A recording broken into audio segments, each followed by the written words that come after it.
میں بتانا چاہتا ہوں یہ جو آزادی مارچ کیا جا رہا ہے، آزادی مارچ ٹھیکے پہ دے دیا گیا فضل الرحمان صاحب کو. ڈیزل پیٹرول کا بندوبست پیپلز پارٹی اور نون لیگ کر رہی ہے.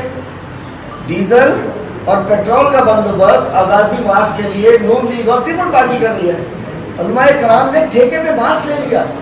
میں کہتا ہوں مدرسے کے ہمارے بچے، ہم سب کے بچے ہیں، قوم کے بچے ہیں، جو مدارس میں بچے پڑھتے ہیں ان کو مارچ میں نہیں آنا چاہیے، نہ لانا چاہیے. باقی پبلک کو لائیے، عوام کو لائیے، بلائیے. اگر پبلک کے پاس جائیں گے تو کوئی اشر ہوگا آپ کا جو فاٹا کے معاملے بھی دیکھ لیا ہے.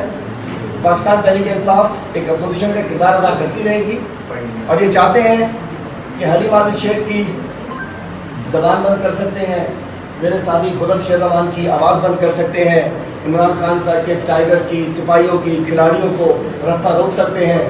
تو میں کہنا چاہوں گا برادری شاہ روک سکو تو روک انشاءاللہ.